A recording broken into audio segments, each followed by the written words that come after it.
Hello friends, नमस्कार।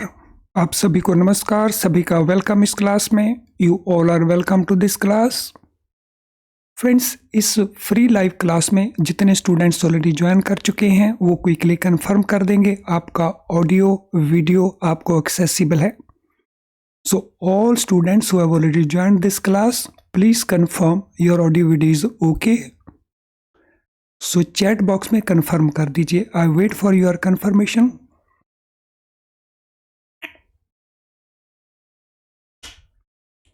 तो चलें शुरू करते हैं आज का डिस्कशन। आज का हमारा डिस्कशन में हम कवर करेंगे फ्रीक्वेंटली आस्क्ड क्वेश्चन, यानी वो इम्पोर्टेंट क्वेश्चंस जिनके पूछे जाने की पॉसिबिलिटीज ऑलवेज बनी रहती हैं या ये क्वेश्चन ऑलरेडी पूछे जा चुके हैं।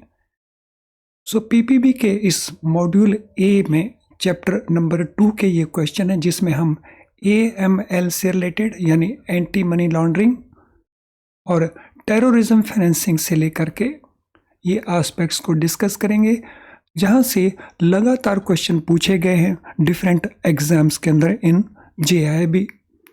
तो चले शुरू करते हैं इन इम्पोर्टेंट क्वेश्चंस को। कौन कौन से इम्पोर्टेंट क्वेश्चंस हैं? सो सबसे पहले, which of the following are associated with each other and are called components of triad. तो इनमें से कौन कौन से एक दूसरे के साथ एसोसिएटेड हैं और उनको हम ट्रायड के कंपोनेंट्स कहते हैं। सो ट्रायड क्या होता है? ऐसी तीन चीज़ें जो आपस में लिंक्ड होती हैं, सो उसको हम कहते हैं ट्रायड। तो ये ट्रायड में कंपोनेंट्स कौन कौन से हैं जो एक दूसरे से एसोसिएटेड हैं? लेट अस सी हमें गिवन इंफॉर्मेशन क्या है। Money laundering, financial crimes, terrorist financing and frauds. तो हमने इनमें से चूज करने हैं ट्रायड, यानी तीन एलिमेंट कौन कौन से बनते हैं। ऑप्शंस है हमारी 1 2 3 4 ऑल, या 1 2 3 ओनली, या 1 3 4 ओनली, या 2 3 4 ओनली। सो कंपोनेंट्स कौन कौन से हैं ट्रायड के, यानी तीन ऐसे एस्पेक्ट्स जो आपस में एक दूसरे के साथ रिलेटेड हैं। Question number 1, so what shall be the answer for question number 1? तो थोड़ा माइंड अप्लाई करिए और आंसर को प्रोवाइड करने की कोशिश करें।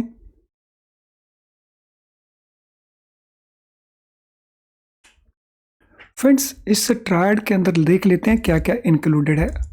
सो मनी लॉन्ड्रिंग उसमें इंक्लूडेड है, yes it is included. Financial crimes involve हैं, यस ये भी इन्वॉल्व हैं फाइनेंशियल क्राइम्स, जैसे drug trafficking etcetera. Terrorist financing ये भी उसमें इन्वॉल्व है। फ्रेंड, फ्रॉड उसका पार्ट नहीं है, फ्रॉड एक मेथड है, तो ये उसमें इंक्लूडेड नहीं है ट्रायड के अंदर। तो हमारा ऑप्शन आंसर बन जाएगा B. Question number 2, money laundering is the process whereby origin of funds generated from criminal activities is obscured, hidden, concealed, obscured, and these funds are infused in the financial system appearing if these are originated from lawful sources, legitimate sources or legal sources। तो हमने ये दो fill in the blanks करने हैं, इनमें से हमने किस ऑप्शन को चूज करना है। तो पूरी स्टेटमेंट को एक बार पढ़ लीजिए और पढ़ने के बाद देखिए what is the answer. Money laundering वो प्रोसेस है जिसमें जो ओरिजिन ऑफ फंड्स जो क्राइम से पैदा किए जाते हैं, जनरेट किए जाते हैं क्रिमिनल एक्टिविटी से, उनको छुपाया जाता है। सो छुपाया जाना मीन्स उनको कंसील किया जाता है। These are concealed and these funds are infused in financial system appearing if.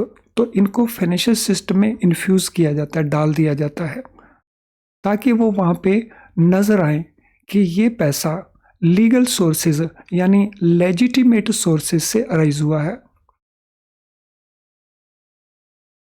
तो ऑप्शन आंसर हमारा कौन सा बना? सी बन गया, concealed and legitimate. Question number 3। 3 number question में जाने से पहले फ्रेंड्स, ये स्मॉल इंफॉर्मेशन है। यूट्यूब के ऊपर रेगुलरली डेली बेसिस के ऊपर हम फ्री क्लासेस कंडक्ट कर रहे हैं, जीआईबी के लिए, सीआईबी के लिए, प्रमोशनल एग्जाम के लिए। इन क्लासेस में हम कॉन्सेप्ट्स को और क्वेश्चंस, ये वाली क्लासेस होती हैं। लॉन्ग एंड डिफ़िकल्ट क्वेश्चंस वाली क्लासेस होती हैं, केस स्टडी वाली क्वेश्चंस होती हैं, फ्रीक्वेंटली आस्क्ड क्वेश्चंस वाली क्वेश्चंस हमारी क्लासेस होती हैं।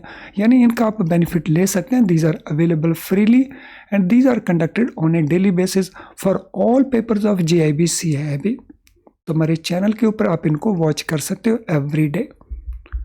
Now third question, funds received as part of money laundering are deployed in illicit activities, illegal activities, legal activities या illicit activities, और in lawful assets, legitimate assets, legitimate assets, legal assets। तो हमने बताना है कि इनको किस टाइप की एक्टिविटी में डिप्लॉय किया जाता है। या तो वो एक्टिविटीज हैं या वो किस टाइप के एसेट में इनको डिप्लॉय किया जाता है, यानी इनको यूज किया जाता है। तो देखिए कौन से 2 ऑप्शंस, इसमें से कौन सा सेट हमारा करेक्ट बनता है?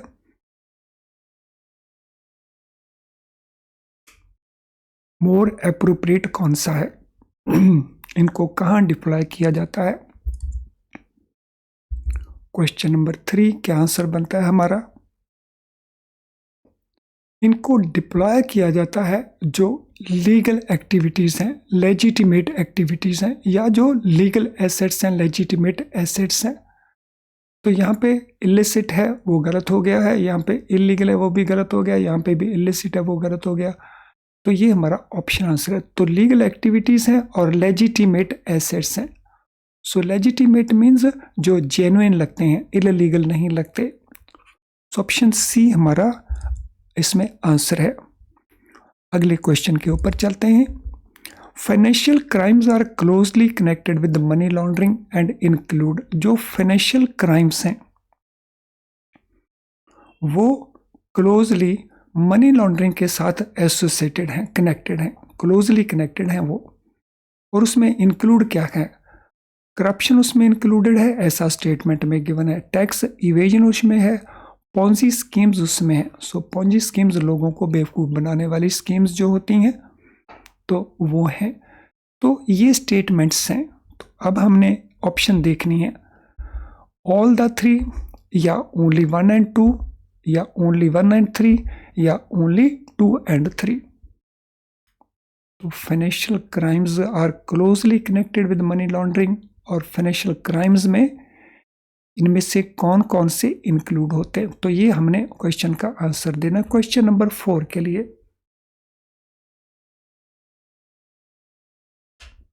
तो देखिए क्या इसमें आंसर बनता है क्वेश्चन नंबर 4 के अंदर।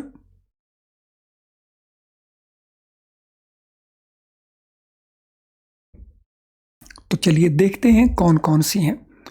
फाइनेंशियल क्राइम्स के अंदर करप्शन का जो पैसा है वो इंक्लूडेड है। फाइनेंशियल क्राइम्स के अंदर करप्शन से पैसा जनरेट करना, टैक्स की चोरी करना, इवेड करना टैक्स को, वो भी फाइनेंशियल क्राइम्स में है। पॉन्जी स्कीम्स, तो ये भी फाइनेंशियल क्राइम्स में है। तो ऐसी डिपॉजिट स्कीम जहाँ पे लोगों को बेवकूफ़ बनाया जाता है, लोगों के साथ फ्रॉड किया जाता है, तो वो भी फाइनेंशियल क्राइम्स का पार्ट है। तो that mean our option answer बन जाएगा ए इन दिस केस। अगले क्वेश्चन के ऊपर चलते हैं। Which of the following statements are true और फॉल्स? इनमें कौन कौन सी स्टेटमेंट हमें लगती है कि वो ट्रू है या फॉल्स है, और ये किस कॉन्टेक्स्ट में है? With regard to terrorist financing, terrorist financing के साथ जुड़ी हुई कौन सी स्टेटमेंट इनमें ट्रू और फॉल्स है? With growth of several terrorist organisation, terrorist financing has assumed large proportions, ये एक है। दूसरा statement, terrorist financing has developed links with money laundering. तीसरा statement, terrorist financing and money laundering have similar modalities, उसमें एक ही तरह के मेथड को यूज किया जाता है। Then ML, money laundering, terrorism financing and financial crimes are interconnected. तो हमने बताना है इनमें से कौन कौन सी स्टेटमेंट्स ट्रू हैं, कौन कौन सी फॉल्स है। तो ये हमारे ऑप्शन आंसर्स हैं। तो देखिए कौन कौन सी ट्रू या फॉल्स लगती है। क्वेश्चन नंबर 5 तो रिलेटिवली थोड़ा डिफिकल्ट क्वेश्चन है। पहले आइडेंटिफाई करें इनमें से ट्रू कौन कौन सी हैं, फॉल्स कौन कौन सी हैं, और फिर हम आंसर को उसके साथ लिंक करेंगे। यस, ट्राई करिए क्वेश्चन नंबर 5 के लिए।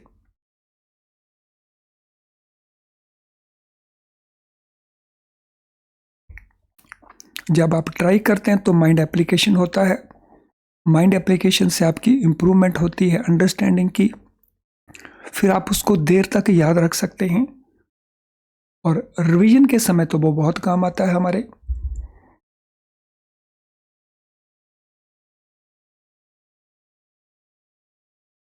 Yes, quickly what is the answer?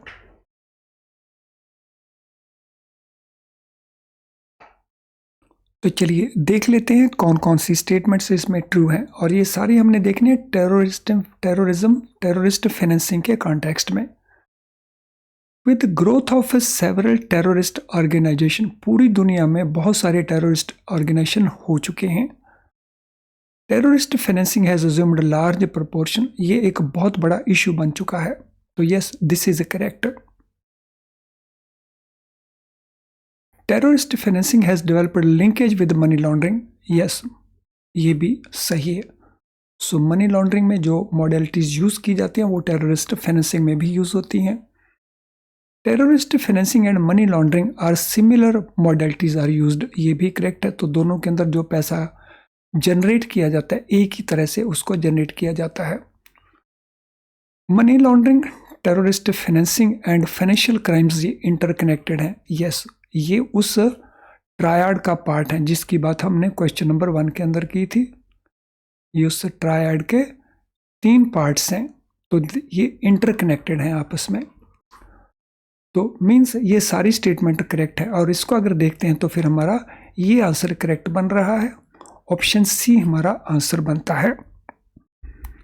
Question number 6, organised crime groups and professional money launderers together form a network that propagates unlawful operations, illegal enterprise, criminal activities, illicit schemes, and launders the funds generated from such activities. जो organised crime groups हैं world over हैं ये, और जो professional money लॉन्डरर्स हैं जो यही काम करते हैं कि मनी लॉन्ड्रिंग कैसे किया जाए, तो उन्होंने एक नेटवर्क क्रिएट किया हुआ है, और उसमें वो क्या प्रोपेगेट करते हैं, अनलॉफुल ऑपरेशंस को प्रोपेगेट करते हैं, मींस बढ़ावा देते हैं, या इलिसिट एंटरप्राइज को बढ़ावा देते हैं, या क्रिमिनल एक्टिविटीज़ को बढ़ावा देते हैं, या इलिसिट स्कीम्स को बढ़ावा देते हैं, और फिर वो फंड्स को लॉन्डर करते हैं जो सच एक्टिविटी से वो क्रिएट रहता है। तो यहाँ पे हम किसकी बात कर रहे हैं? Question number 6। So what is our answer? वैसे इसका क्लू हमें क्वेश्चन में से भी मिल रहा है थोड़ा। तो अगर यहाँ पे वो एक्टिविटीज़ की बात कर रहा है तो हम एक्टिविटीज़ वालों को एक बार पकड़ के देख सकते हैं। सो क्या प्रोपेगेट करते हैं ये मिल करके? ये प्रोपेगेट करते हैं क्रिमिनल एक्टिविटीज़ को। सो सच एक्टिविटीज़, कौन सी एक्टिविटी? जो क्रिमिनल एक्टिविटीज़ हैं, यानी ऑप्शन सी हमारा आंसर बन जाएगा। अगले क्वेश्चन के ऊपर चलते हैं। Which global organization was set up for evolving measures to be taken by financial sector businesses and certain non-financial businesses and professions for prevention of money laundering? तो question है, हमने बताना है वो कौन सा ग्लोबल ऑर्गेनाइजेशन है जिसको सेटअप किया गया था, किस पर्पस के लिए, ऐसे मेथड ढूंढने के लिए, ऐसे स्टेप्स इनिशिएट करने के लिए फाइनेंशियल सेक्टर बिजनेस के द्वारा वो एक्शंस लिए जाएं, या जो नॉन फाइनेंशियल बिजनेस हैं उनके द्वारा, या प्रोफेशंस के द्वारा, ताकि मनी लॉन्ड्रिंग को प्रिवेंट किया जा सके। हमने बताना उस ऑर्गेनाइजेशन का नाम, वो ऑर्गेनाइजेशन कौन सा है जो इंटरनेशनल लेवल के ऊपर सेटअप किया गया। तो ये है इंटरनेशनल एंटी करप्शन एजेंसी, ये है एंटी मनी लॉन्ड्रिंग काउंसिल, ये है फाइनेंशियल एक्शन टास्क फोर्स, ये है ग्लोबल फाइनेंशियल इंटेग्रिटी ब्यूरो। तो कौन सा वो इंटरनेशनल ग्लोबल ऑर्गेनाइजेशन है जो इस पर्पस के लिए सेटअप किया गया। क्वेश्चन नंबर 7, क्या आंसर बनता है क्वेश्चन नंबर 7 के लिए?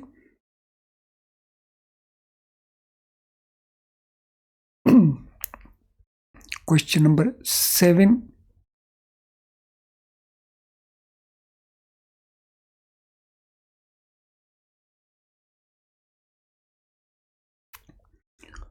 फिर चैप्टर नंबर 2 में जब आप इन क्वेश्चंस को देखोगे, इन फ्रीक्वेंटली आस्क्ड क्वेश्चंस को जब आप अटेम्प्ट करोगे और उसके बाद आप इस लेसन को बुक में से पढ़ोगे या वीडियो लेसन से वॉच करोगे, तो फिर वहाँ आपकी अंडरस्टैंडिंग बहुत इंप्रूव हो जाएगी। आपको लगेगा कि हर चीज़ आपको बहुत आसानी से आ रही है।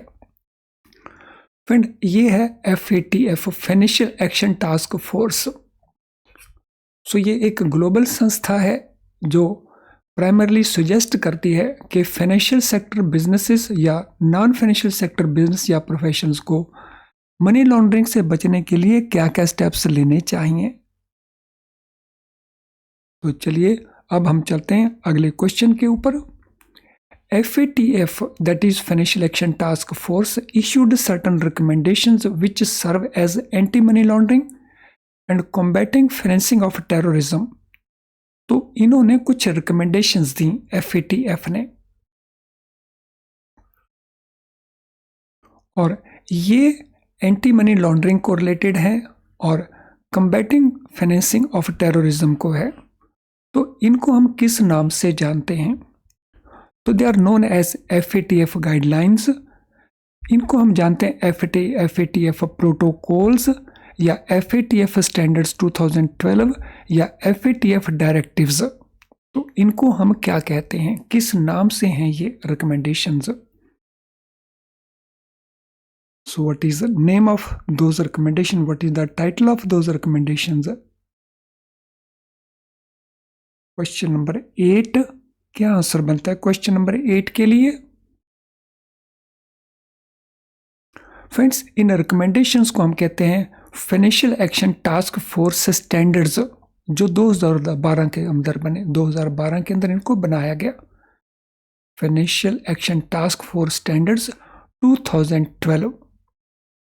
तो ये सर्व करते हैं anti money laundering and combating financing of terrorism guidelines के तौर के ऊपर।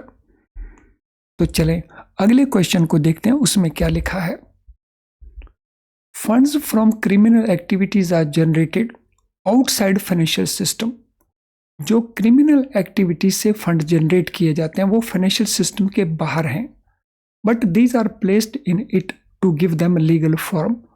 इनको फिर फाइनेंशियल सिस्टम में प्लेस कर दिया जाता है ताकि वो लीगल नजर आए। This money laundering cycle comprises which stages. ये मनी लॉन्ड्रिंग का साइकिल है, इसमें कौन कौन सी स्टेजेस इन्वॉल्व हैं? प्लेसमेंट इन्वॉल्व है, लेयरिंग इन्वॉल्व है, इंटेग्रेशन इन्वॉल्व है, यूजिंग इन्वॉल्व है। तो हमने बताना इनमें से क्या क्या इन्वॉल्व है।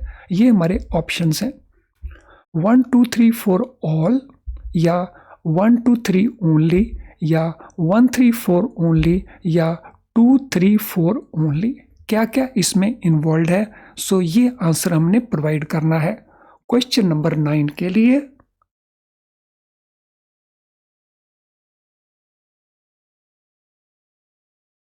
सो what is the answer?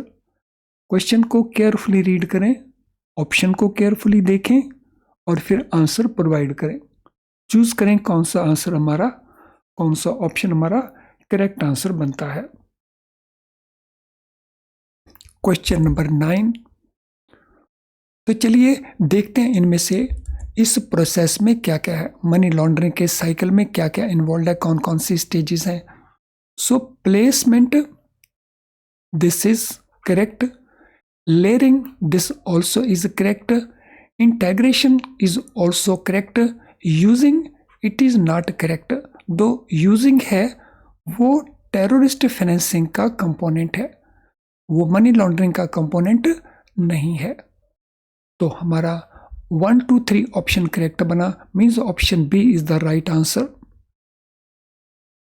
Next question, the process of collecting funds lying in multiple accounts in one or few accounts that are then deployed for investing in some legal business activity or for acquiring some asset in legitimate manner is called। वो process जिसमें funds को collect किया जाता है जो multiple bank accounts में पड़े हुए हैं। So multiple accounts means multiple bank accounts. तो मल्टीपल अकाउंट्स में से इनको एक या कुछ थोड़े से अकाउंट्स में इनको ट्रांसफ़र कर दिया जाता है, कलेक्ट कर लिया जाता है और फिर इनको डिप्लॉय किया जाता है इन्वेस्ट करने के लिए। कहाँ? किसी लीगल बिजनेस एक्टिविटी के अंदर या कुछ लेजिटिमेट मैनर के अंदर एसेट को परचेज करने के पॉइंट ऑफ व्यू से। लेजिटिमेट होता है लीगल। इस प्रोसेस का नाम क्या है? इसको हम कहते हैं एग्रीगेशन, इसको हम कहते हैं कंसोलिडेशन, इसको हम कहते हैं इंटीग्रेशन, इसको हम कहते हैं सेंट्रलाइजेशन। तो ये प्रोसेस क्या कहलवाता है? Question number 10। सो सारी ऑप्शन एक जैसी नजर आती हैं, तो एक जैसा इंप्रेशन देती हैं। Aggregation, consolidation, integration, centralisation. तो question number 10, what is the answer?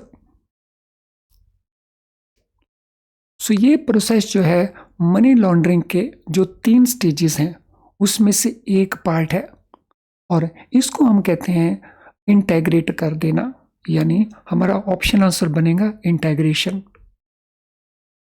तो इट इज इंटेग्रेशन। तो हमारा ऑप्शन सी हमारा आंसर बन गया इंटेग्रेशन। इंटेग्रेशन क्या है? अलग अलग अकाउंट्स में जो पैसा पड़ा है, जो डाला है क्राइम की एक्टिविटी से, उसको किसी एक या कुछ अकाउंट्स में ट्रांसफ़र कर देना और फिर वहाँ से उसको यूज़ करना for the purpose of investing. या तो वो पैसा लीगल बिजनेस में इन्वेस्ट किया जाएगा या उसके कोई लीगल एसेट्स कलेक्ट कर इन्वेस्ट किए जाएंगे, वो भी एक लीगल मैनर में दिखाया जाएगा। तो उसको हम कहते हैं इंटेग्रेट करना। The funds are passed through numerous financial transactions in these accounts. So different bank accounts हैं, उनमें फंड्स को ट्रांसफ़र किया जाता है कई सारी फाइनेंशियल ट्रांजैक्शंस के थ्रू। न्यूमरस मीन्स कई सारी। और किस पर्पस के लिए? For creating several layers of funds transfers, यानी कई परतें फंड्स ट्रांसफर की क्रिएट कर दी जाती हैं। This helps in hiding the source of funds. इससे जो सोर्स ऑफ फंड्स है वो पता नहीं चल पाता। इस प्रोसेस को क्या कहते हैं? तो इसको कंसीलमेंट कहते हैं, इसको लेयरिंग कहते हैं, इसको ऑब्फस्केशन कहते हैं या इसको कैमोफ्लैगिंग कहते हैं।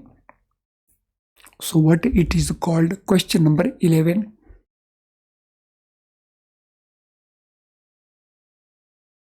तो इसको क्या कहा जाएगा? क्वेश्चन नंबर 11 है तो क्या कहेंगे इसको?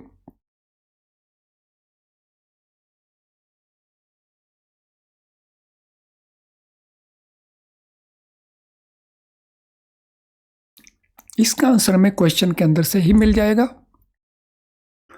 तो यहां पे हम बात करें क्रिएटिंग सेवरल लेयर्स।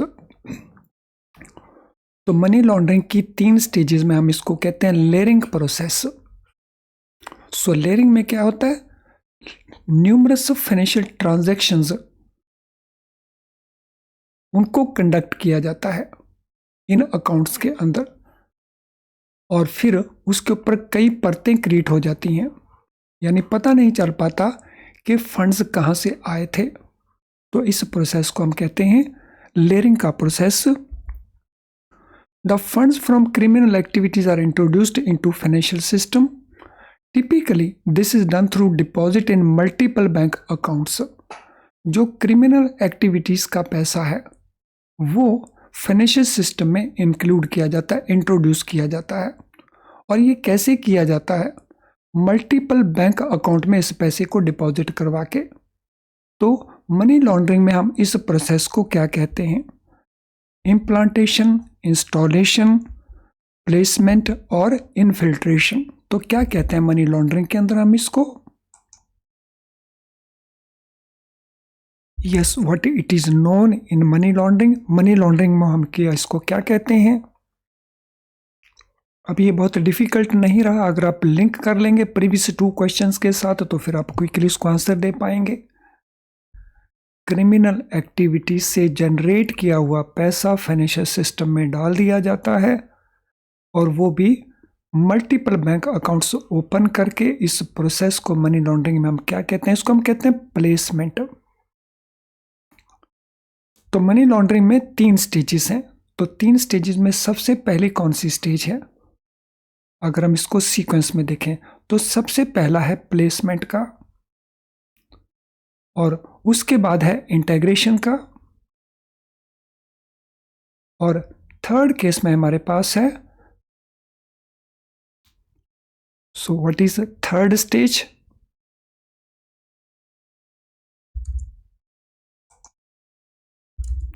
सॉरी, पहली स्टेज हमारी है प्लेसमेंट, दूसरी है लेयरिंग और तीसरी स्टेज है हमारी इंटीग्रेशन। तो इनका जो सीक्वेंस है PLI। चलिए अगले क्वेश्चन को कवर करते हैं। Let us go to next question.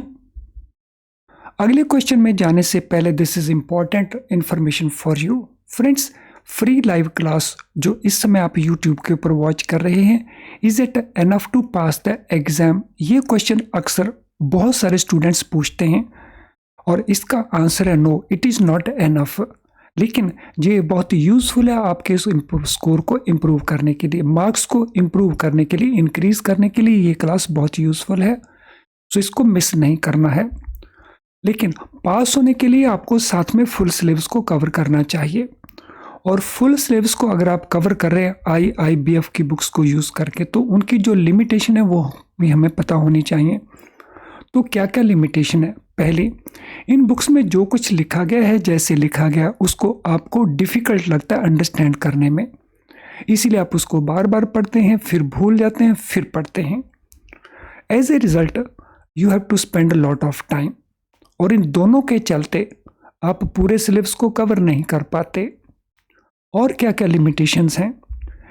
In books के अंदर आपको क्वेश्चंस तो मिलेंगे प्रैक्टिस के लिए at end of every chapter, लेकिन वहाँ बहुत थोड़े क्वेश्चन मिलेंगे आपको, जिससे आपकी प्रॉपर प्रैक्टिस नहीं हो पाती। एंड देन केस स्टडीज तो ऑलमोस्ट इन बुक्स में आपको मिलेंगी नहीं, मिलेंगी तो बहुत कहीं कहीं मिलेंगी। और केस स्टडी हमारे एग्जाम में एक इम्पॉर्टेंट एलिमेंट है, बिकॉज अगर हम केस स्टडीज छोड़ आते हैं पेपर के अंदर तो ये लेकर के चलें कि हमारा पास होना लगभग नामुमकिन है, और इन सभी के चलते हम बार बार पेपर में अपीयर होते हैं, क्वालिफाइंग मार्क्स को नहीं ले पाते। अब ऑल्टरनेटिव हमारे पास इनके लिए क्या है? तो ऑल्टरनेटिव है हमारे best quality very low priced video lessons. इन वीडियो लेसन्स में जब हम कॉन्सेप्ट को एक्सप्लेन करते हैं तो बहुत सिंपल करके, बहुत आसान करके एक्सप्लेन करते हैं, जिससे आप कॉन्सेप्ट को अच्छे से आप अंडरस्टैंड कर जाते हैं। देन क्योंकि आप आसानी से अंडरस्टैंड कर लेते हैं तो आपका लॉट ऑफ टाइम सेव हो जाता है, और इन दोनों के चलते आपकी अंडरस्टैंडिंग क्विकली हो गई और आपका टाइम सेव हो गया, तो आप पूरे सिलेबस को कवर कर पाते हैं, जो कि एक बेसिक रिक्वायरमेंट है इस एग्जाम को पास करने के लिए। हमारे क्वेश्चन बैंक के अंदर आपको बहुत सारे मल्टीपल चॉइस क्वेश्चंस मिलेंगे, तो जिससे आपकी प्रॉपर प्रैक्टिस हो जाएगी। हमारे केस स्टडी पैकेज के अंदर तो आपको बहुत सारी केस स्टडीज मिल जाती हैं विद सॉल्यूशंस, तो आपका ये प्रॉब्लम भी सॉल्व हो जाएगा। तो जब इतना कुछ आसानी से अवेलेबल है, वो भी बहुत लो प्राइस के ऊपर, बगैर क्वालिटी कंप्रोमाइज के, तो why not to go for this. तो जब इनको यूज़ करेंगे तो आप यूज़ करेंगे हमारी वेबसाइट को। हमारी वेबसाइट के कोर्स पेज में जाएं, यहाँ आपको ये सब कुछ मिल जाएगा, या हमारी ऐप के स्टोर्स में चले जाइए या उसके कोर्सेज पेज में चले जाइए, तो वहाँ पे आपको ये सब कुछ मिल जाएगा। तो इनको यूज़ करिए और अपनी पास होने की जो पॉसिबिलिटीज़ हैं उनको इम्प्रूव करिए। तो चलिए अब हम चलते हैं अगले क्वेश्चन के ऊपर।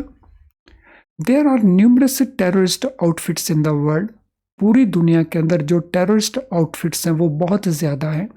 These have financial cycle similar to commercial entities. इनका जो फाइनेंशियल साइकिल है वो जैसे नॉर्मल कमर्शियल एंटिटीज़ हैं उनके जैसा ही है। And they use banks and financial institutions, और इस पर्पज़ के लिए वो बैंक्स को और फाइनेंशियल इंस्टीट्यूशंस को यूज़ करते हैं। Financing of terrorism comprise following stages. So terrorism financing में डिफरेंट स्टेजेस हैं। रेजिंग की स्टेज है, मूविंग की स्टेज है, स्टोरिंग की स्टेज है, यूजिंग की स्टेज है। हमने बतानी इनमें से वो कौन कौन सी स्टेजेस हैं। ऑल द 4 हैं, 1 2 3 ओनली हैं, 1 3 4 ओनली हैं, या 2 3 4 ओनली हैं। तो कौन कौन सी वो स्टेजेस हैं। क्वेश्चन नंबर 13 हमारा क्या आंसर बनता है क्वेश्चन नंबर 13 के लिए।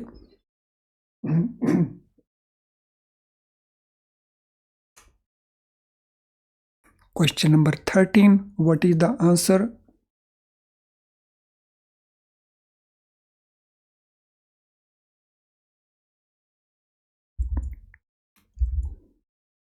फ्रेंड्स, टेररिज्म फाइनेंसिंग के अंदर कौन कौन सी एक्टिविटीज़ हैं। रेजिंग है, फंड्स को रेज करना, फंड्स को मूव करना, फंड्स को स्टोर करना और फिर फंड्स को यूज़ करना। ये सारी की सारी स्टेजेस हैं टेररिस्ट फाइनेंसिंग के अंदर। तो ब्रॉडली हम इसको इस प्रकार से याद रख सकते हैं। जब हम बात करते हैं मनी लॉन्ड्रिंग की, उसके अंदर 3 स्टेजेस हैं। जब हम बात करते हैं टेररिज्म फाइनेंसिंग की, तो उसके अंदर 4 स्टेजेस हैं। मनी लॉन्ड्रिंग में अभी हमने नोट किया था, वहाँ की स्टेजेस हैं प्लेसमेंट, लेयरिंग एंड इंटीग्रेशन, और यहाँ पे रेस करना, उनको मूव करना, उनको स्टोर करना और फिर उनको यूज़ करना।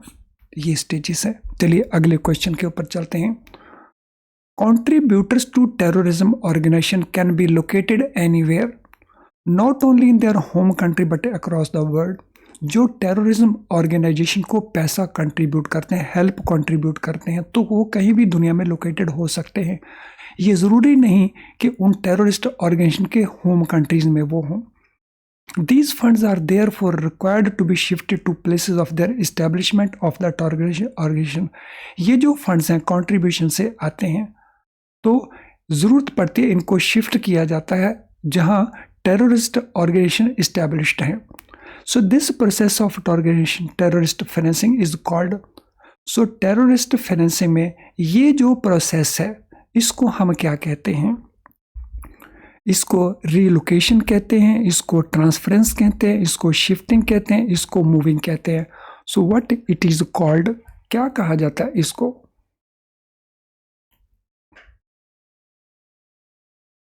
सो इट इज कॉल्ड व्हाट। तो इस प्रोसेस को कहा जाता है जो मूव करने का कंसेप्ट है। So it is known as moving. तो फंड्स को मूव करना, तो फंड्स को कहाँ मूव किया जाता है, जहां टेररिस्ट ऑर्गेनाइजेशन का इस्टेब्लिशमेंट है उस कंट्री के अंदर। नेक्स्ट क्वेश्चन,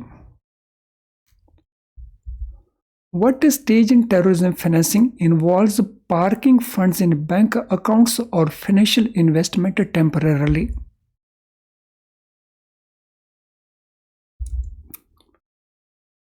इसको हम कहते हैं रेजिंग, इसको हम कहते हैं मूविंग, इसको हम कहते हैं स्टोरिंग, या इसको हम कहते हैं using. So what stage in terrorism financing involves parking funds in bank accounts और financial investment temporarily.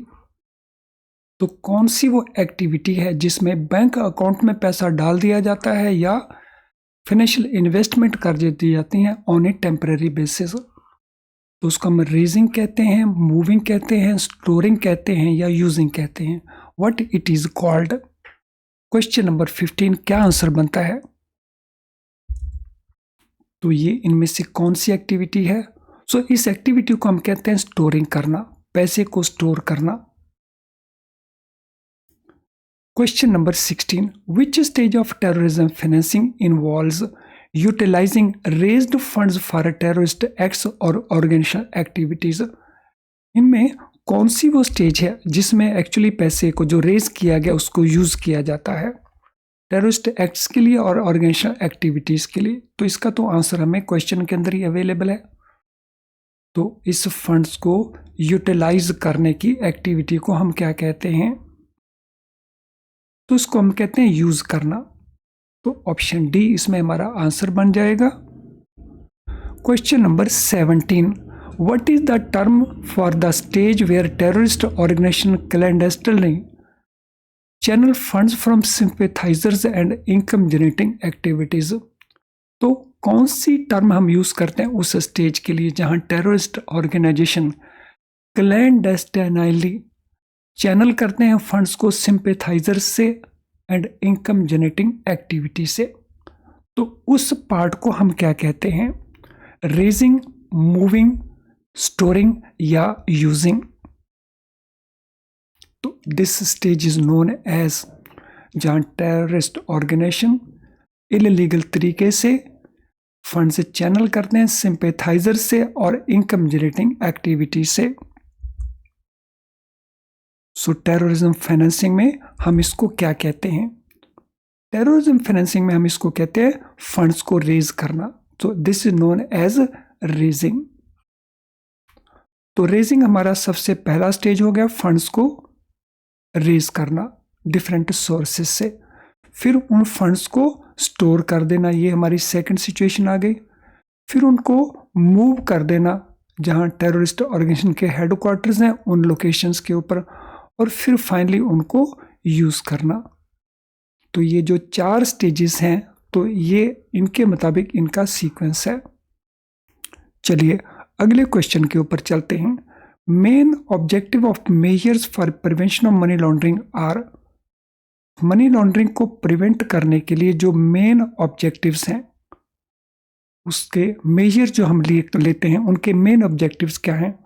To prevent criminal elements from using financial system for money laundering activities, to prevent spread of criminal activities in the society, to safeguard economy from financial crimes, to prevent terrorist from gaining access to financial resources. तो हमने इनके जो main sources हैं वो बताने हैं, main objectives बताने हैं। तो ये हमारे ऑप्शन आंसर्स हैं 1 2 3 4 ऑल, 1 2 3 ओनली, या 1 3 4 ओनली, या 2 3 4 ओनली। तो हमने बताना है मेन ऑब्जेक्टिव्स क्या हैं उन स्टेप्स के जो प्रिवेंशन ऑफ मनी लॉन्ड्रिंग के लिए लिए जाते हैं। What is purpose, what is objective of those steps? So सभी ऑप्शंस को केयरफुली रीड करें और फिर आंसर देने की कोशिश करें।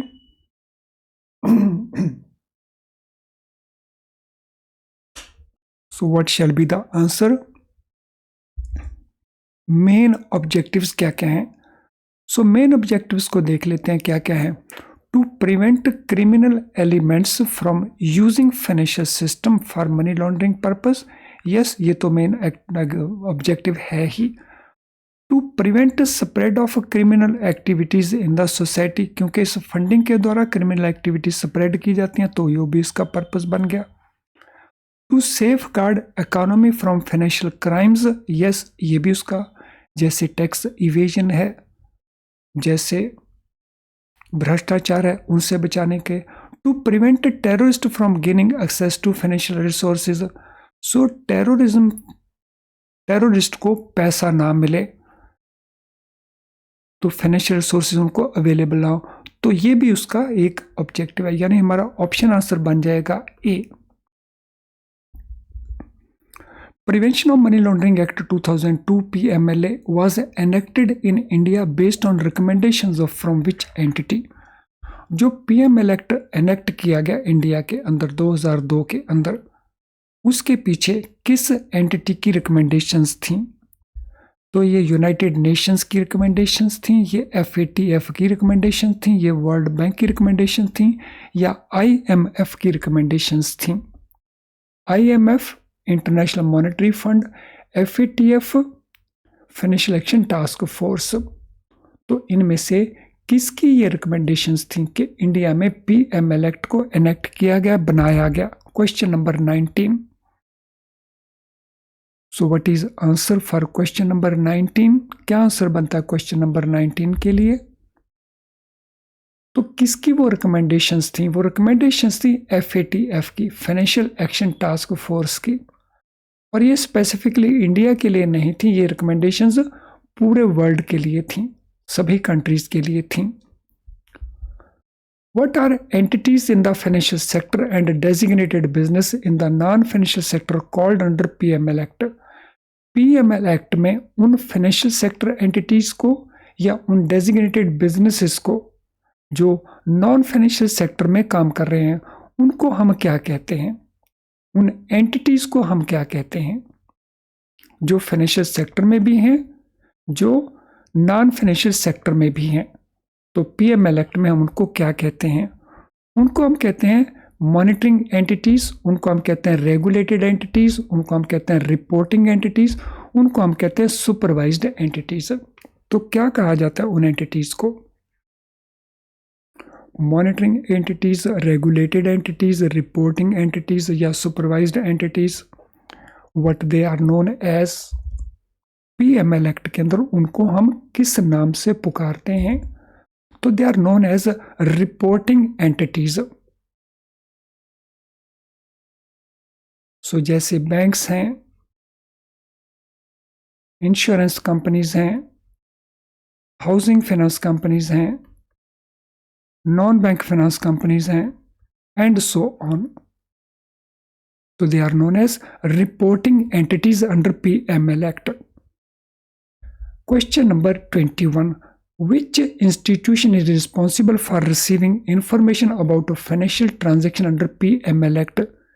इंडिया के अंदर वो कौन सी संस्था है जो रिसीव करती है information of a financial transaction under PML act? PML act के अंदर हमने बताना है उस इंस्टीट्यूशन का नाम जिसको इंफॉर्मेशन रिसीव करना है फाइनेंशियल ट्रांजैक्शंस के बारे में।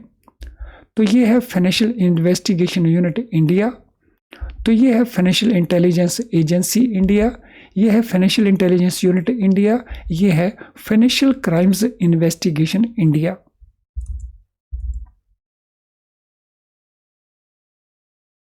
तो हमने बताना है उस इंस्टीट्यूशन का नाम जो ये इंफॉर्मेशन कलेक्ट करती है, फाइनेंशियल ट्रांजैक्शन का इंफॉर्मेशन कलेक्ट करती है, तो उसका नाम क्या है?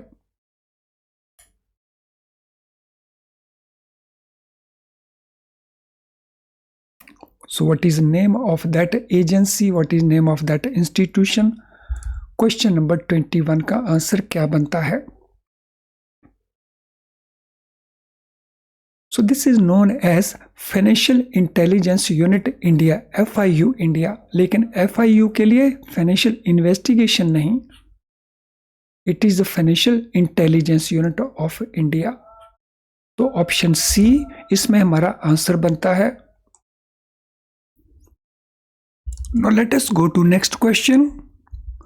Under PML Act, which institution supervises business entities subject to the Act? तो PML Act के अंदर वो कौन सी इंस्टीट्यूशन है जो सुपरविजन का काम करती है, बिजनेस एंटिटी को वो सुपरवाइज करती है? वो बिजनेस एंटिटीज जो एक्ट के अंतर्गत डिफाइन की गई हैं। तो ये है एनफोर्समेंट डायरेक्टोरेट जिसको हम ईडी कहते हैं, ये है financial intelligence unit India FIU, ये है रिजर्व बैंक ऑफ इंडिया, ये है सेबी। तो हमने बताना है उस सुपरवाइजिंग इंस्टीट्यूशन का नाम जो बिजनेस एंटिटीज कंसिडर की जाती हैं अंडर पीएमएल एक्ट।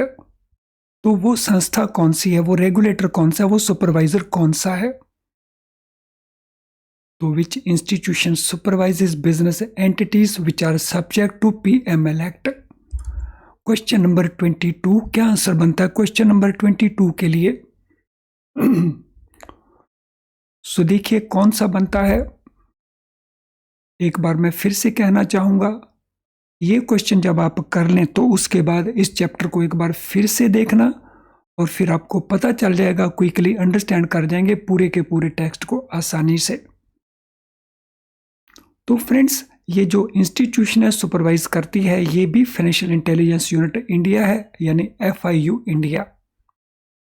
तो इसको सुपरवाइज करने का रिस्पॉन्सिबिलिटी है उन बिजनेस एंटिटीज को जो PML एक्ट के अंदर इंक्लूडेड हैं। Who serves as investigation and prosecuting authority for money laundering crimes under PML act. PML act के अंतर्गत कौन सी वो संस्था है जो इन्वेस्टिगेट करती है, जो प्रोसिक्यूट करती है मनी लॉन्ड्रिंग क्राइम्स को? तो इन संस्थाओं के नाम हैं financial intelligence unit India, central bureau of investigation, enforcement directorate या नार्कोटिक्स कंट्रोल ब्यूरो। तो हमने बताना है इनमें से कौन सी वो एजेंसी जो इन्वेस्टिगेट करती है, जो प्रोसिक्यूट करती है, मुकदमा चलाती है मनी लॉन्ड्रिंग क्राइम्स के लिए। क्वेश्चन नंबर 23,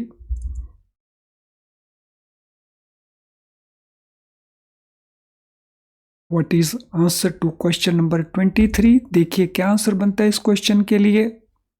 कौन सी वो एजेंसी है, कौन सा वो ऑर्गेनाइजेशन है? फ्रेंड्स, ये ऑर्गेनाइजेशन है एनफोर्समेंट डायरेक्टोरेट, ED हम जिसको कहते हैं। तो ऑप्शन सी हमारा आंसर है। Next question, the powers of ED include. जो ED की पावर्स हैं उसमें क्या क्या इंक्लूडेड है? इन्वेस्टिगेशन इंक्लूडेड है, प्रोसिक्यूशन इंक्लूडेड है, ट्रैकिंग इंक्लूडेड है, attaching assets relating to money laundering included है। हमने बताना है इनमें से कौन कौन सा इंक्लूडेड है। 1 2 3 4 सारे के सारे इंक्लूडेड हैं, 1 2 3 ओनली इंक्लूडेड हैं, या 1 3 4 ओनली इंक्लूडेड हैं, या 2 3 4 इंक्लूडेड हैं। तो क्वेश्चन नंबर 24 के लिए हमारा आंसर क्या बनता है? इन्वेस्टिगेशन और प्रोसिक्यूटिंग तो ऑलरेडी हम यहाँ पे देख ही चुके हैं इस क्वेश्चन के अंदर, तो ये तो दोनों हो गए ऑटोमेटिकली। अब चूज हमने केवल इनमें से करना है। इनमें से कौन कौन से हैं? दोनों ही हैं, या दोनों में से कोई एक है, या दोनों में से कोई भी नहीं। सो ED की पावर्स में इन्वेस्टिगेशन करना है, ये करेक्ट है। प्रोसिक्यूट करना मीन्स मुकदमा चलाना है, ये भी करेक्ट है। ट्रैक करना है, तो ट्रैक भी करना है, और एसेट को अटैच भी करना है जो मनी लॉन्ड्रिंग से रिलेटेड है। यानी ऑल द 4 एक्टिविटीज, ये सारी पावर्स ED के पास हैं। तो ऑप्शन ए हमारा करेक्ट आंसर बनता है। Question number 25। क्वेश्चन नंबर 25 में जाने से पहले सम इंपॉर्टेंट इंफॉर्मेशन। फ्रेंड्स, आज के सेशन से रिलेटेड अगर आपका कोई भी क्वेश्चन है तो इस वीडियो के कमेंट बॉक्स में आप अपने क्वेश्चन को टाइप कर सकते हो। इस वीडियो का जो कमेंट बॉक्स है इस पर्पस के लिए आप यूज कर सकते हैं। आज के सेशन से नहीं, आपकी कोई भी अदर क्वेरी है तो आप हमें इस ईमेल आईडी के ऊपर मेल कर सकते हो। आज के सेशन में हम बहुत इंपॉर्टेंट एस्पेक्ट्स को डिस्कस कर रहे हैं। आई एम वेरी श्योर ये आपको बहुत यूजफुल लग रहा होगा। अगर आपको ये यूजफुल लग रहा है तो फिर इसको लाइक करने में संकोच ना करें, तो क्विकली इसको लाइक कर दें। जब आप किसी सेशन को लाइक करते हैं तो यूट्यूब आर्टिफिशियल इंटेलिजेंस की हेल्प से इस लेसन को और बहुत सारे स्टूडेंट्स तक पहुंचाने की कोशिश करता है। तो इसको लाइक करके हम दूसरे स्टूडेंट्स की हेल्प कर सकते हैं। सिंपली लाइक कर दें क्विकली, और पर्सनल तौर के ऊपर आप शेयर कर सकते हैं इसके लिंक को with your friends and colleagues. Channel अगर आपने अभी तक सब्सक्राइब नहीं किया तो चैनल को सब्सक्राइब कर लें, वो भी बेल आइकन के साथ। अदरवाइज हमारे जो नोटिफिकेशंस हैं क्लासेस के वो आपको नहीं मिल रहे होंगे, जिसके कारण आपकी बहुत सारी क्लासेस मिस हो रही होंगी। तो इमीडिएटली चैनल को अगर सब्सक्राइब नहीं किया तो पहले तो सब्सक्राइब कर लें, और अगर आपने सब्सक्राइब किया है लेकिन बेल आइकन पुश नहीं किया है तो बेल आइकन को पुश कर दें ताकि हमारे सारे नोटिफिकेशन आपको इमीडिएटली मिलते चलें। तो चलें अब हम चलते हैं अगले क्वेश्चन के ऊपर।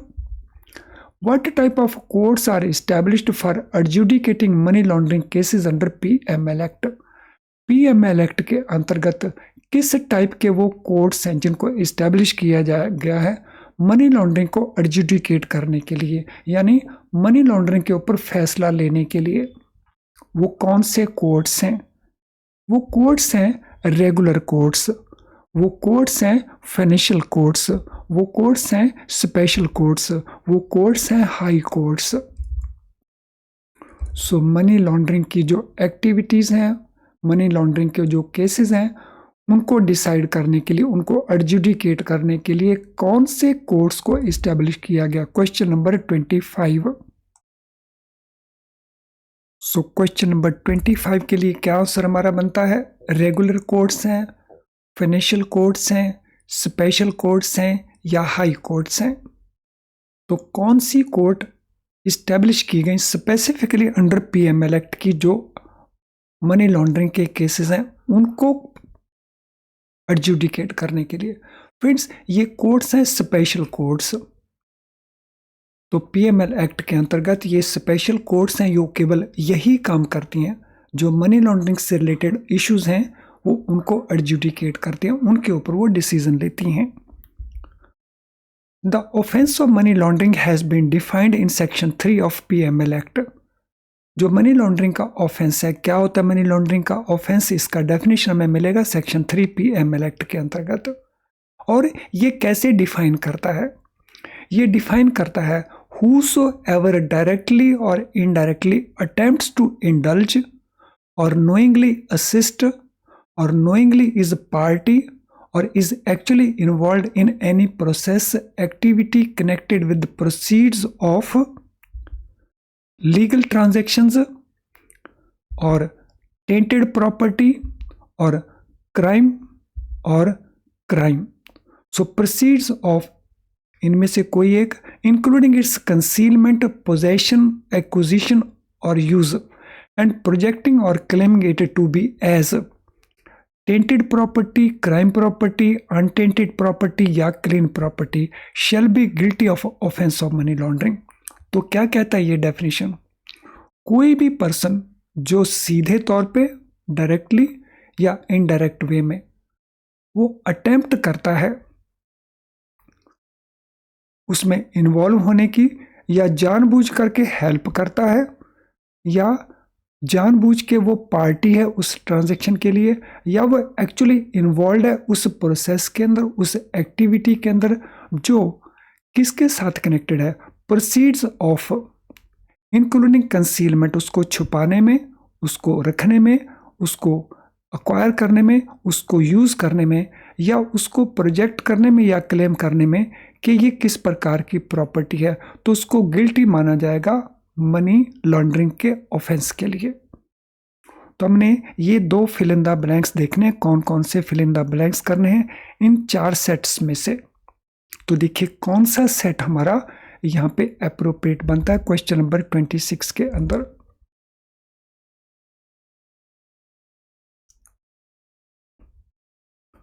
सो प्रोसीड्स ऑफ क्राइम, क्राइम की प्रोसीड्स, और उसको फिर क्लेम किया जाता है कि ये प्रॉपर्टी तो लीगल है, जिसको हम कहते हैं अनटेंटेड प्रॉपर्टी। तो हमारे पास यहाँ पे आ गया क्राइम, प्रोसीड्स ऑफ क्राइम, और यहाँ पे आ गया हमारे पास अनटेंटेड प्रॉपर्टी। तो अनटेंटेड मीन्स जिसके ऊपर किसी प्रकार का कोई दाग नहीं है, जो कि लीगल है। तो ऑप्शन सी इसमें हमारा आंसर बन जाएगा क्वेश्चन नंबर 26 के लिए। अगले क्वेश्चन के ऊपर चलते हैं। Section 45 of PML act categorises all offences under acts as what type of offences? So जो सेक्शन 45 है पीएमएल एक्ट का, तो जितने भी ऑफेंसेस एक्ट के अंदर हैं तो उनको किस टाइप के ऑफेंस वो एक्ट कैटेगराइजेशन करता है, तो उनकी किस कैटेगरी में उनको कैटेगराइज करता है?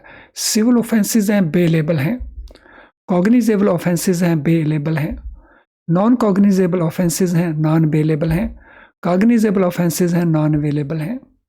तो कौन से वो ऑफेंसेस हैं?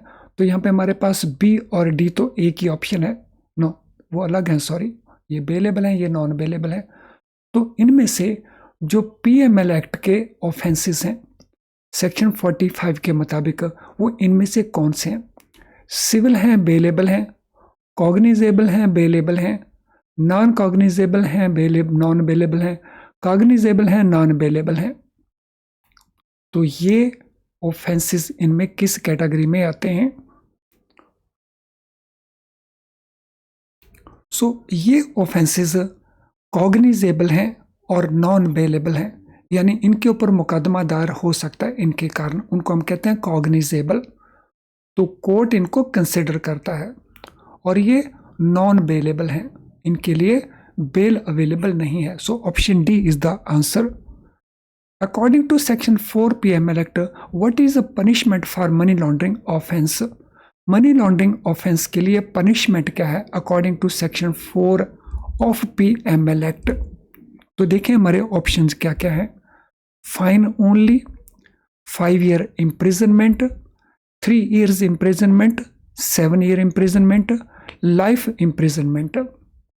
तो पनिशमेंट क्या है मनी लॉन्ड्रिंग ऑफेंसेस के लिए?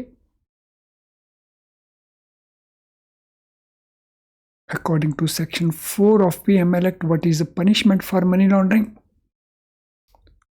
सो मनी लॉन्ड्रिंग के लिए इम्प्रिजनमेंट है, और इम्प्रिजनमेंट कितनी है? कम से कम 3 साल की, तो minimum 3 years and maximum 7 years। तो ये इम्प्रिजनमेंट है मनी लॉन्ड्रिंग सेक्शन 4 के मुताबिक। तो ऑप्शन सी हमारा आंसर इसमें बनता है। Next question, in cases connected with offences under narcotics drug and psychotropic sustenance act, what is maximum imprisonment term? तो अगर हम PML एक्ट की बात ना करें, हम इस एक्ट की बात करें, तो जो ऑफेंसेस इस एक्ट के अंतर्गत आते हैं तो उनमें मैक्सिमम इम्प्रिजनमेंट टर्म कितना है? 5 years का है, 7 years का है, 10 years का है, या 15 years का है? Question number 29।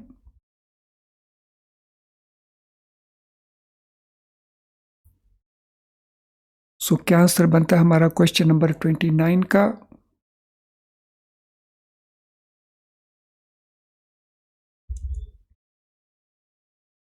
Cases connected with narcotics drug and psychotropic substances act, maximum imprisonment term उसमें कितनी है?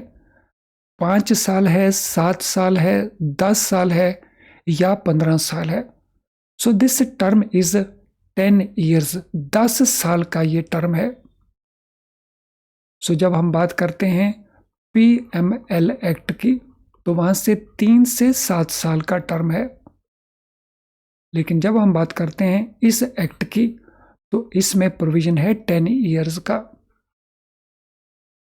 फ्रेंड्स, एक बार मैं फिर से आपको रिक्वेस्ट करना चाहूंगा, ये वीडियो वॉच करने के बाद आप मॉड्यूल ए के चैप्टर नंबर 2 को, इसका जो AML पार्ट है, PML पार्ट है, इसको एक बार ज़रूर फिर से पढ़ना, और फिर देखना कि आपको IIBF की ये बुक से अगर आप पढ़ रहे हैं तो कितना क्विकली आप उसको आसानी से अंडरस्टैंड कर जाएंगे।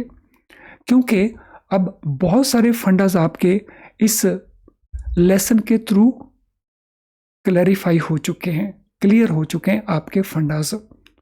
फ्रेंड, इसी प्रकार के फ्रीक्वेंटली आस्क्ड क्वेश्चंस, जिनमें वो क्वेश्चंस भी हैं जिनके पूछे जाने की पॉसिबिलिटीज़ रहती हैं ऑलवेज, और वो क्वेश्चंस भी हैं जो ऑलरेडी क्वेश्चंस के अंदर, पेपर्स के अंदर पूछे गए हैं, यानी दोनों पार्ट्स को कवर किया है। पॉसिबिलिटी भी बनी रहती हैं, वो पार्ट भी आ गया इसके अंदर, और जिनको पूछा जा चुका है वो पार्ट भी इसके अंदर आ गया है। तो इनको आप फ्यूचर में भी लगातार वॉच करेंगे, नॉट ओनली फॉर JIB। केवल JIB के लिए नहीं, या JIB के केवल एक पेपर के लिए नहीं, JIB के सभी पेपर्स के लिए हमारा ये मैराथन क्लासेस रेगुलरली हम कंडक्ट कर रहे हैं। हमारे चैनल के ऊपर आएँ और हमारे चैनल के ऊपर आप इन फैसिलिटी को यूज़ करें। तो चलिए अब हम इस सेशन को वाइंड अप करेंगे, लेकिन वाइंड अप करने से पहले आज के सेशन से रिलेटेड अगर आपका कोई भी क्वेश्चन है तो इस वीडियो के कमेंट बॉक्स में आप अपने क्वेश्चन को टाइप कर सकते हैं, तो वहां से हम इसको सूटेबली आंसर कर देंगे। इसके अलावा अगर आपको हमारी ये बेस्ट क्वालिटी की लो प्राइस्ड प्रोडक्ट्स आपको इनकी ज़रूरत है, आई थिंक इनकी ज़रूरत होनी चाहिए, चाहे ये वीडियो लेसन्स हों, चाहे ये केस स्टडीज़ हों, चाहे ये क्वेश्चन बैंक हों। तो इनको जब आप यूज़ करेंगे तो आपके पास होने की जो पॉसिबिलिटीज़ हैं वो बहुत इंक्रीज़ कर जाती हैं। तो यहाँ पे ये केवल CIB के लिए नहीं है, तो ये JIB के लिए भी अवेलेबल है। तो these are available for JIB also. तो चलें अब हम इस सेशन को वाइंड अप करेंगे। So thank you friends and all the best.